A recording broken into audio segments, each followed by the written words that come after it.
ప్రియ సహోదరి సహోదరులారా, మీ అందరూ క్షేమంగా ఉన్నారు కదా? ఈ దినం నా ప్రియమైనటువంటి సహోదరి సహోదరులారా, మనము లోకములో జీవనం చేసేటువంటి ఈ దినాలలో మనము మన బిడ్డలము, బంధువులము, రక్త సంబంధము, మన గ్రామ ప్రజలందరము, దేశ ప్రజలందరము, ప్రపంచంలో ఉన్న ఎక్కడ ఉన్నా దేవుని యొక్క బిడ్డలమే గనుక దేవుడు మనలను దీవించి కాపాడే తండ్రి మనకున్నాడన్న సంగతి మనం ఎప్పుడు మరవకూడదు.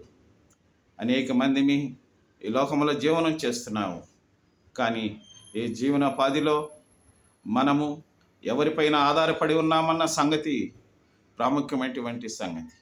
మనుషులను ఆశ్రయించిన, మనుషులను మనము ఆశించిన ఒకవేళ నిష్ప్రయోజనము అవుతుందేమో, కానీ దేవునిని ఆశ్రయించినటువంటి వారికి ఏ మేలు ఏమీ కొదవు ఉండదని చెప్పినటువంటి దేవుడు ఈ రోజున మన మధ్య ఉంటున్నాడు కనుక, భూమి ఆకాశంలో సృష్టించినటువంటి తండ్రి నిన్ను, నన్ను, సమస్త ప్రజలందరినీ భూమి మీద పోషిస్తున్నటువంటి ఆ దేవుడు మనకున్నాడన్న సంగతి మరవకుండా ఈ దినమంతా నిబ్బరంగా, ధైర్యంగా మన పని పాటల్లో, మన రాకపోకల్లో, మన విద్యాభ్యాసాలలో, మనం ప్రజల మధ్య, కుటుంబం మధ్య సంతోషంగా సమాధానంగా నెమ్మదిగా బ్రతుకుదాం గాక.